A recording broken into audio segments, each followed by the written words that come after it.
I have no words. I actually have no words. Hong Kong has blown my brain. The infrastructure, the roads, there's not a single street lamp that's not working. I mean, I'm sure there are bad sides to this place. There has to be, but my God, I'm speechless. I have just in the video right here.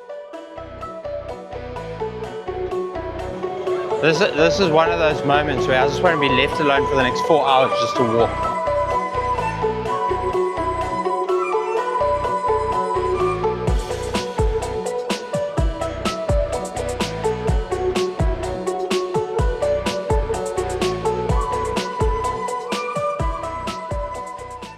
If I have one big takeaway from this trip to Hong Kong, besides the incredible conversations I've had with fellow traders out here in Asia, and of course a lot of the institutions, and the fact that I'm so taken, let's just be honest, a little bit smitten with Hong Kong, there is a very big structural change coming to the finance industry, and the markets and liquidity are starting to move to Asia very, very aggressively, and there's very incredibly talented people out here in Asia who are building the next generation of rail systems and building blocks for the financial system. One thing that is apparent, there is a major focus on bringing gold ETFs into Hong Kong, physical bullion being held here. There's a number of businesses and institutions that are putting traders in Hong Kong from the West. And what really caught me by surprise is just how quick the pace of adoption is here in Hong Kong. The tokenization of assets, they've signed into government policy already. There's actually a stable coin bill that's out. The fact that the Hong Kong dollar is underpinned by the US dollar, so for every one Hong Kong dollar in circulation, there has to be the equivalent amount of US dollars. So this system has inherently not just built very good trust into it and very strong liquidity pools, but on top of that, it's a region of the world that's still very strongly governed through Commonwealth law. And I think Hong Kong has positioned themselves perfectly for the next generation of finance. I think they've actually gone ahead of Singapore, and I also believe that Hong Kong has probably outpaced many of the traditional Western places for wealth preservation, like for example Switzerland. The number of high net individuals in Hong Kong is growing. The amount of financial businesses here is growing. ETFs are on the rise. Tokenization, digital assets, blockchain technology, AI companies, it's all happening here in Hong Kong. And if you are an entrepreneur, if you are an investor, it would almost be foolish to ignore Hong Kong. And I have definitely got my eye on this place. Hong Kong is in my sights, and I'm definitely going to come here and do something very, very major. So I'm excited about this place. I'm excited about its people. It's English speaking, it's law abiding, it's clean, and the governance is supportive for our industry. It is wanting finance businesses here, it wants liquidity flowing in, it wants foreign direct investment, and it wants it for all the right reasons, which is to advance the interests of Hong Kong. And for me, that's a very, very exciting prospect. As an entrepreneur, I see nothing but opportunity here. As a trader, I can think of no better place in the world to be positioned. And like I said, I think Hong Kong is definitely going to be a part of my future planning. I had my eyes set on Singapore. I've had a lot of conversations in Singapore, but the conversations that I've had here this week have really opened my eyes on what is happening in Hong Kong. And at a structural policy level, I haven't seen a government doing it better. So Hong Kong's definitely going to see a lot more of Justin Harrison. This has got to be one of the most beautiful cities I've ever laid eyes on. And I'm pretty well chosen. And by the way, as we say that, S-Class Mercedes-Benz, I already feel a bit more at home. There's another Mercedes-Benz just went past there. Maybach. Wow, okay. And the amount of Teslas in this place. I mean, here's another one. There's a Porsche. Another Tesla. Absolutely bonkers. Hong Kong's got my interest for sure.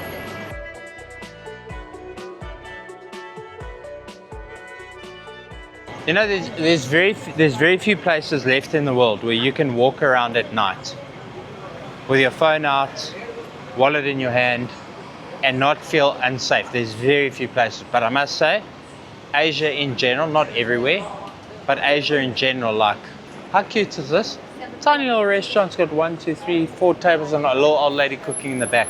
That's where I want to eat tonight. One of those places, a little hole in the wall. You know what the funny thing is? I don't feel claustrophobic. Normally, like in these big cities like this, where you feel very claustrophobic, there's something here that doesn't make me feel claustrophobic, and I can't figure out what it is. I really wish every single person gets a chance to go to somewhere they've never been and have this feeling that I've got right now, which is complete wonderment. This is the feeling that I crave when I'm not traveling. I want to be surprised. I want to see things I haven't seen before. There's actually a lot of Westerners here. And there's English being spoken everywhere. I've never seen so many Teslas in my life. Not even at a Tesla showroom have I seen so many places. Check here. Tesla. Tesla. Tesla. Tesla. I've never seen so many Teslas in my life before.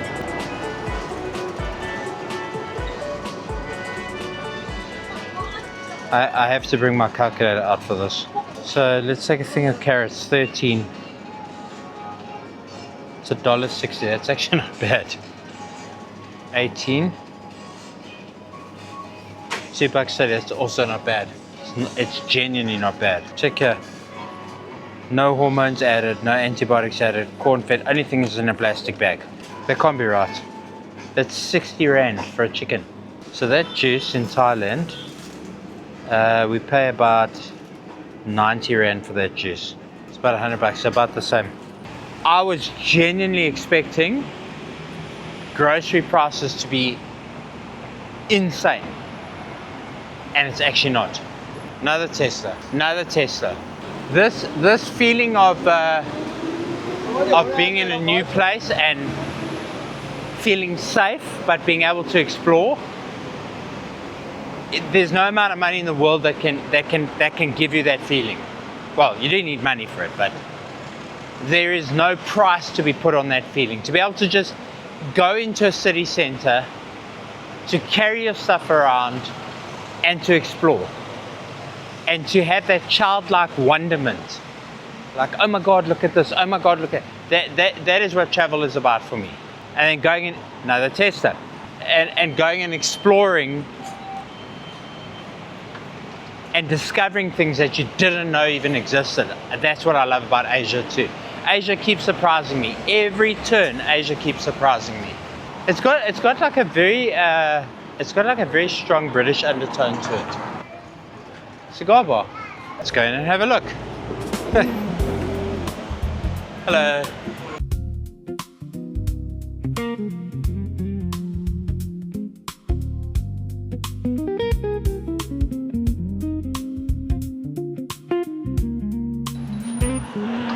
So if you still have any doubts about crypto adoption in the rest of the world, where you can buy and exchange crypto. Thailand also has a lot of crypto exchanges. And that just tells you Asia is way ahead of the curve. I mean, way ahead of the curve. So I'm going to give everybody a little bit of a quick crypto lesson. I don't normally do this, but I'm going to share this with you. If you ever buy a crypto hard wallet and you think that cold storage in a hard wallet is anonymous and safe, you'd be wrong. If you go and have a look at Ledger specifically, there's many others that had data leaks where if you have bought off their website and had that crypto key shipped to your location, you can get doxxed, and the thieves out there who are targeting crypto owners can come and find your address from where you had your crypto, your hardware wallet purchased and delivered to your house. So here's the solution. You walk into your favorite hardware spot or crypto spot and you go and you get yourself a hardware wallet in the counter, no purchase receipts with your details on, no KYC, and you're anonymous. So the tip is, you want to have your crypto on a hard wallet and you want to be truly anonymous. Buy it from an actual shop. And just randomly, not in a shopping mall, on the street, Tudor and Rolex right next to each other. And by the way, this is the second Rolex store I've gone past in literally one block. I think I love Hong Kong. I think I'm in love. Ah, amazing. Thank you. So, there we go. So one thing I love is these soups that have got flavor. Yeah. What I also like is the amount of English spoken here. You don't feel like a fucking foreigner. Yeah, it doesn't even feel like I'm in an Asian country really. No. So after a very eventful day at the expo, we decided to come into downtown Hong Kong, quickly grab something to eat, and just get a bit of a feel for the city. I must say, after the Marriott's prices, I paid 600 bucks for a burger, 600 rand for a burger, and it wasn't that amazing. We thought we need to come and see what the actual prices are like, and I have been very pleasantly surprised. The restaurants are affordable in Hong Kong, the groceries are affordable, but the thing that has really grabbed me about Hong Kong is just how safe and beautiful the city is at night. And we're going to walk around a little bit and then we're going to go hit the hotel. But tomorrow, we're going to be doing a little bit of an excursion. We're going to be at the expo very, very quickly. There's a couple of people I want to touch base with. And then we're going to go out and explore Hong Kong in the day. And I'm going to show you guys just how beautiful this place is. And you're getting to experience it with me for the very first time. It's the very first time I'm actually going exploring. I've got no idea where we're going. I've given Seth, our cameraman, the responsibility of setting an itinerary for tomorrow. And we're just going to go and explore. No fixed destination, no fixed ideas. We're going to go get lost, the beauty of traveling. So we'll see you guys in the morning.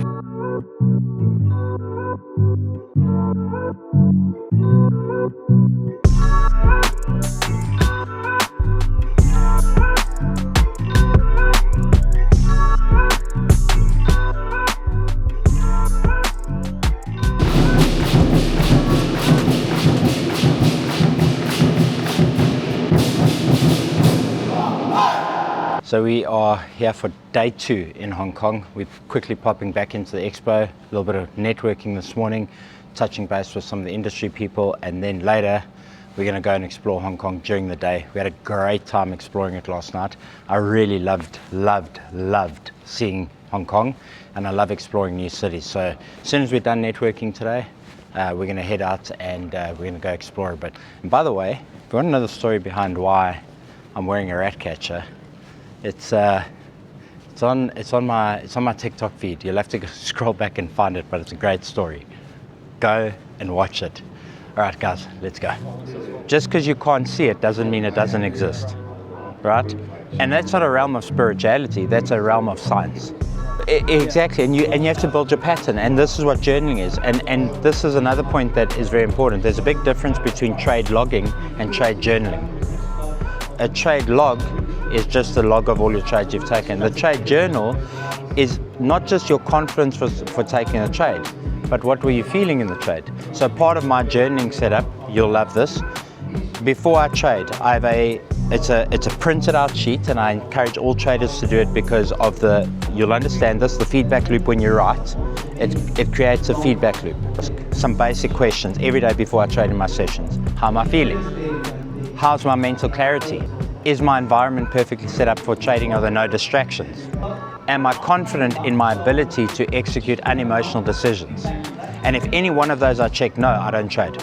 This spot to me epitomizes exactly everything I loved about Asia. On the one side, you've got beautiful, beautiful ocean. You've got all these high rises, absolutely amazing. Incredible, incredible architecture. We've got cigar shops, whiskey shops. We're gonna go take a walk through, maybe do a bit of shopping. And then just have a look at the architecture up there. How beautiful is that? That has got to be one of the most spectacular malls I've seen in terms of internal architecture. We have to go to the LV store. I can't help myself. So unfortunately, work in progress. So obviously the universe was telling me to go back to Gucci and get my loafers.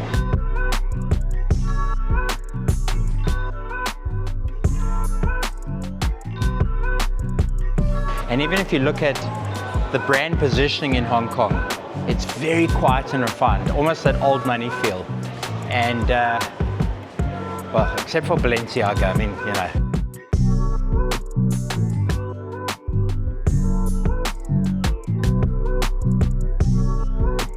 I can only find one ugly pair of shoes.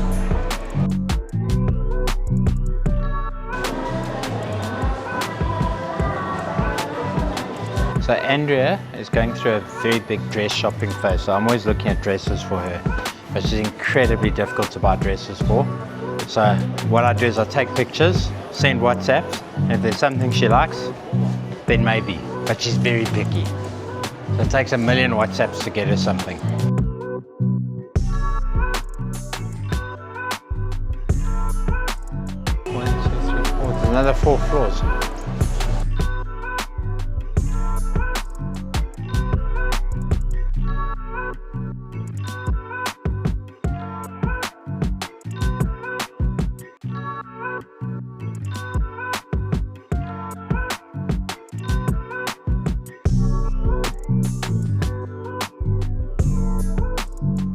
So something that's pretty common in Asia is you don't often have waiters and waitresses. So what you get is you get a QR code, you scan the QR code and you place the order from your table and then the order arrives. It's pretty cool.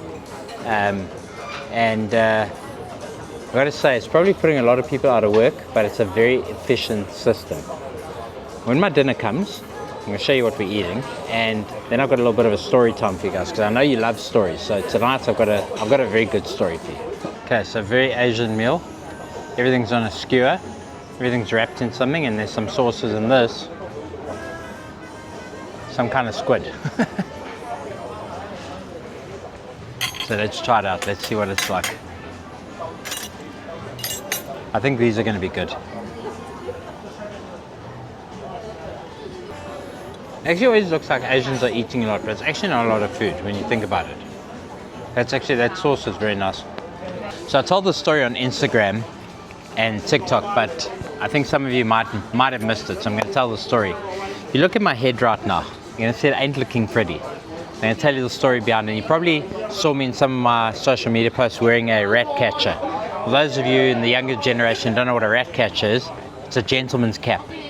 Peaky Blinders, for you guys who don't know what a rat catcher is. So think Peaky Blinders, the thing they wear on their head, that's a rat catcher. So I was in Phuket on Saturday, and like an absolute idiot, I was in the sun, didn't have a cap, landed up talking to people, and then went out stand-up paddleboarding, came back, and I got obliterated. And I think it actually happened over 2 days. But anyway, long story short, I wake up on Sunday, feeling a bit painful. Monday, I'm like really looking bad. I'm thinking, okay, I might make it to this event. I'm probably not going to blister. I'll be okay.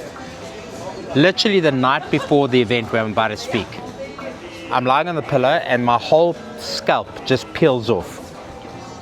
And my brain just went, I cannot explain the pain. It was excruciating. So I went in and had a shower. And as I got into the shower, it made it even worse. Like, I don't know why, but it made it worse. And I started oozing, pussing, bleeding, and I looked like I had leprosy. That's the only way I can describe it. Now, I've only slept like maybe 1 hour that night, and I'm sitting there, I'm about to speak, go on stage that morning, and I'm sitting there and I'm thinking, how am I going to go on stage looking like this? Like, that's where the idea of the rat catcher came up. And maybe I'll wear the rat catcher and I'll pull a Peaky Blinder move and maybe people won't see anything. And then I sat there for a moment and I thought about it. I thought, you know, the only thing that's really important is my words. Nobody cares about how I look. Nobody cares about what funny shit's going on my face. What is important is my message. And nobody really noticed because it all kind of just calmed down miraculously.